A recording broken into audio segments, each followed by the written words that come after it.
مولانا ازي حضرتك؟ الحمد لله. حكم شراء الذهب على دفعات يعني يجوز؟ لابد أن يكون يدا بيد. خذ القدر الذي تدفع ثمنه في الحال. يعني يعني مثلا أنت ستشتري الآن مثلا سبيكة 50 جرام، ادفع ثمن 50 جرام وخذ السبيكة. إذا كنت تريده يعني قطاعي مثلا بعد كده، كل اللي تدفع ثمنه خذه في الحال. يعني ما ينفعش مثلا ادفع جرام، مفيش سبيكه جرام او بتبقى مصنعاتها غاليه، فادفع مثلا قيمه جرام، فهو يكتب لي عنده ان هو له في الذمه، اللي هي في الذمه عنده جرام. لا يجوز، تمام، واجي بقى لا يجوز. لازم تسلم الفلوس في الحال، واستلم ذهبك، وبعد ما تستلم ذهبك قل له احفظ لي هذه عندك أمان. شكرا. طيب طبعا. السلام عليكم. وعليكم السلام ورحمة الله وبركاته. ربنا يبارك فيك يا شيخ مصطفى. وفيك يا رب. الله يحفظك يا رب ويجعلك في ميزان حسناتك يا رب. يا رب آمين. يكرمك كمان. بقول لحضرتك يا مولانا أنا بلم صدقات، ف يعني ساعات يعني ظروف بتبقى تعبانة معايا وكده، فهل يجوز إن أنا زي ما بدي للناس مثلا أقتص حاجة ليا مثلا؟ شأنك شأن غيرك، نعم. قس على أمثالك. اه يعني يعني لا يجوز إن أنا آخد مثلا أكتر من زي ما بدي للناس ياخد. نعم، لمن هم أشباهك، نعم. لمن هم في مثل حالتك. يسأل ما حكم عمل فيديو للفواكه الخضروات تتحدث ولها عينان وفم بالذكاء الاصطناعي. أظن هذه ستكون أشبه بلعب الأطفال المضحكة، ليست يعني تشبها بخلق الله. السلام عليكم. نعم تفضل. الحمد لله. وسلم بما معناه أنك تقول لو قلت لا إله، أشهد أن لا إله إلا الله وأشهد أن محمد رسول الله بعد الوضوء تفتح لك أبواب الجنة 8. صحة الحديث؟ حديث صحيح مسلم ثابت. وما المقصود يعني تفتح الأبواب السماء 8؟ هل الأجر أو الثواب أم؟ على ظهيرها كأنها ترحب بك، أو تفتح لك يوم تلقى الله. شكرا شيخ، الله يحفظك. الله يكرمك.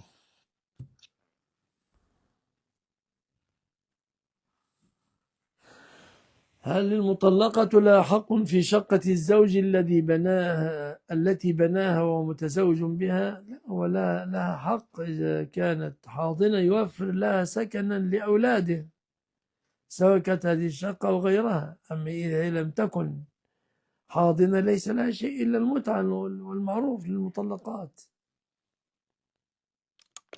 السلام عليكم. عليكم السلام ورحمة الله وبركاته. تفضل. مصطفى العائل بخير. الحمد لله في نعم. معلش عندي 3 أسئلة لو سمحت. سل. أنا مقيم في الرياض وبطلع عمرة الحمد لله عن طريق الطيارة، يعني طيران، فبحرم من البيت، وكنت بني يعني بتلفظ بنية العمرة من البيت. عفوا، تقول مقيم في الرياض وبعد وبحرم من البيت من الرياض. تلبس الملابس، مش في بحر، في فرق بين ألبس ملابس الإحرام في الرياض لا بأس، لكن تهل من الفكرة إن أنا كنت بتلفظ، يعني ما كنتش أعرف إن أنا لازم أتلفظ بنية العمرة وأنا في الطيارة وأنا بعدي على يعني كنت تهل جهلا من الرياض. نعم. لبيك اللهم لبيك لبيك عمره وأنت في بيتك. نعم صحيح. لم تصب السنة لكن عمرتك صحيحة. طيب الحمد لله. طيب السؤال الثاني، برضه في عملي بيعدي عليا مثلا 3 فرائض ظهر وعصر ومغرب، فبضطر ان انا امسح على الشراب في الوضوء. المسح على الجارب قال به فريق من أهل العلم، فلا بأس بالمسح على الجارب إذا لبس على طهارة عند بعض العلماء، رأي قوي يعني. مش طيب السؤال الثالث معلش، في الصدقة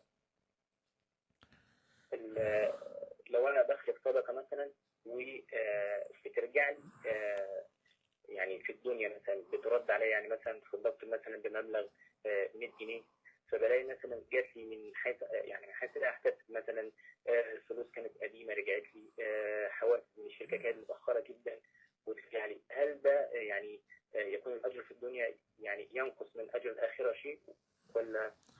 لا والله يا أخي أنا نتفائل.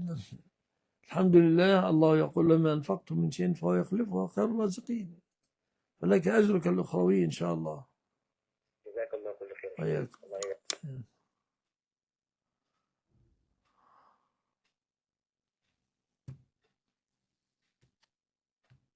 الو. السلام عليكم. وعليكم السلام. كيف حالك يا شيخ؟ الحمد لله. يا شيخ انا في عندي مسألة في الطلاق. انا متجوز عفوا، وطلقت مرتي اول مرة عفوا، أنت من أين تتصل؟ من المانيا. أيوة، لأن الأرقام اللي ظاهرة عندي أرقام مصرية. تفضل تفضل انا من المانيا تفضل. انا مرحبا. تجوزت طلقت مرتي اول مرة، فالشيخ فتاليتها طلقة، ورجعت طلقت مرة ثانية كمان في شيخ ثاني كمان فتاليتها طلقة. آخر مرة صارت يوم السبت. يوم السبت هي اتصلت فيني بالتليفون، أنا أرمل وتجوزت واحدة ثانية جديد وهي كمان أرمل وعندها ولد. أنا أعيش في مدينة وهي تعيش في مدينة، فاتصلت فيا تليفون وعصبتني كثير. أنا ما قدرت أسيطر على حالي. هي قالت لي إنه يلا هلا تطلقني وأنا هاي العيش معها بدي أقدر أعيشها. فأنا قلت لها روحي، قلت لها أنت طالق، بس أقسم بالله ما كانت نيتي أطلقها ولا كان بدي أطلقها. بس هي حسرتني ووقفت بالزاويه انه طلقني وخلص ما عاد بدي اعيش معك، هلا بدك تطلقني، هلا لازم تطلقني. فانا انعصبت كثير وما سيطرت على حالي. ما بس هو المشكله انه عفوا متذكر اللي قلت لها اياه. عفوا، إذا خرجت منك الكلمة رغما عنك، لم تلقي بالا، خرجت رغما عنك، فقدت نعم التحكم بس في فقدت ما قدرت اتحكم حالي. لا فقدت التحكم في نفسك وخرجت رغما عنك، لا تقع. أستطيع أشبه لك، أنت واقف هكذا، أنت واقف كده مستريح، جاءت زوجتك من نعم الخلف ولطمة على قفاك، ضرب، قلت أنت طالق دون ما تفكير، فمثل هذا لا يقع، والله أعلم. يعني هلا لساتها هي مرتي ما وقع طلاق. على كلامك أنك فقدت التحكم في نفسك. هذا اللي صار، هذا اللي صار اقسم بالله. خلاص، بحكي أنا الحقيقه ما أنا اقسم رب، بالله. أنا عبد مثلك، أنا لست برب ولا احنا كهنوت ولا أنا. بعرف، بس انا أجتهد معك، اخاف من الله. أجتهد معك وأقول لك إذا خرجت الكلمة رغما عنك فقدت التحكم في نفسك، لا يقع طلاقك. هذا اجتهادي والله أعلم.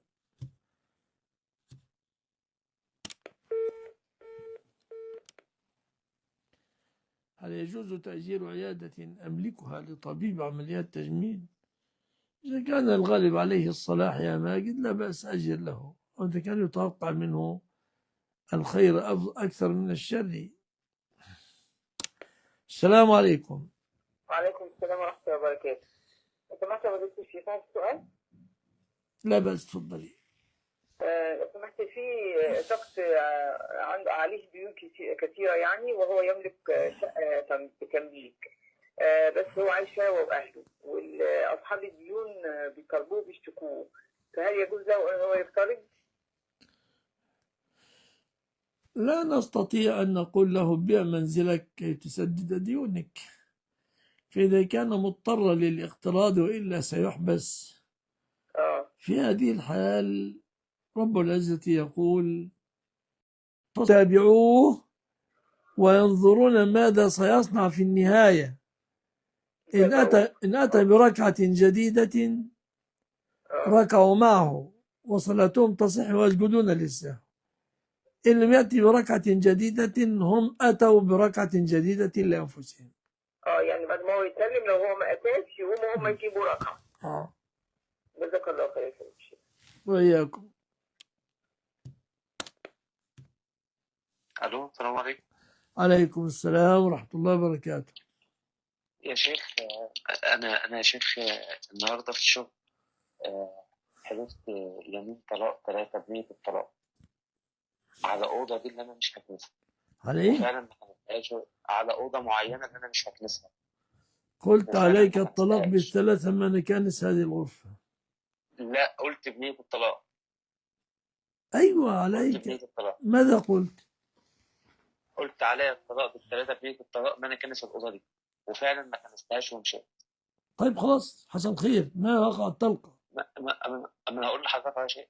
بعد كده رجعت دخلت الأوضة، دخلتها بس ما كنستهاش، دخلتها. طيب. خرجت من الأوضة دخلت الحمام، جالي هاجس كده، حاجة قالت لي أنت حلفت إن أنت مش هتكنسها ومش هتخشها. إيه اللي خلاك دخلتها؟ بس أنا يعني أنا من جوايا تأكيد قبل ما أخش الأوضة اللي أنا حلفت إن أنا مش هكنسها بس.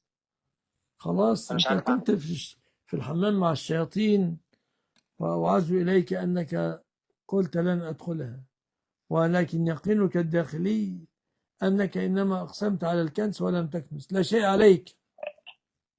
شكرا يا شيخ. شكرا يا شيخ. الله يكرمك. السلام عليكم. عليكم السلام ورحمة الله وبركاته. شيخ الغالي بارك الله فيك. الله يبارك فيك ويكرمك. تفضل. يخليك. أسألك مسألة بعد إذنك يا شيخ. تفضل. شاب طلب خطبة امرأة من أهلها. طيب حسن. فعليه بشرط إحضار أهله. طيب بعد. وهذا الشاب أبواه متوفيان. نعم وبعد. وله أخ أكبر وأخوات بنات. الأخ الأكبر أتى معه لأبيها. يعني أبوه ميت وأمه ميتة؟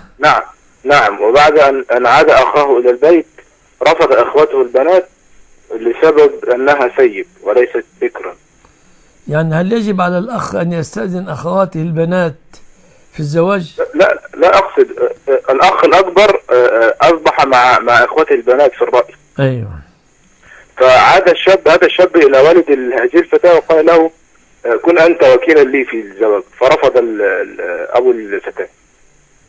يعني إيه كن أنت وكيلا لي في الزواج؟ هو الرجل يحتاج وكيل عنه في الزواج؟ أقصد الشاب مسافر السعودية يريد يعني أن يكون يفعل له توكيل كي يعقد يعني هو في السعودية ويريد واحد وكيل عنه في مصر لتزويجه. نعم. طيب، وذهب إلى والد البنت أو أبو البنت قال كيف أكون أنا أبوها وأزوجها؟ نعم. طيب والسؤال ما السؤال؟ السؤال هل إن وافق أبو الفتاة على هذه ما تشوف أي واحد ثاني ولازم أبو الفتاة يا أخي. في حال عدم وجود أهله أو خليه عفوا أي واحد آخر غير والد الفتاة. الدنيا ضاقت يعني ما فيها أي واحد يوكله من الصالحين يزوجه. أنا أقصد ماشي يا شيخ، أنا على الوكيل خلاص أنا فهمت، ولكن طيب. أنا أقصد على هذه إن الشاب هذا أتى بدون أهله على الإطلاق يعني. هو أبوه وأمه ميتين. نعم. وأخوه وأخواته رافضات الزواج بالثيب. نعم. من حقه شرعا أن يتزوج الثيب إذا حب يصلح بينه وبين إخواته. النساء سواها كثير وهي ربنا ييسر لها من باب آخر. جزاك الله خير. الله يسلمك.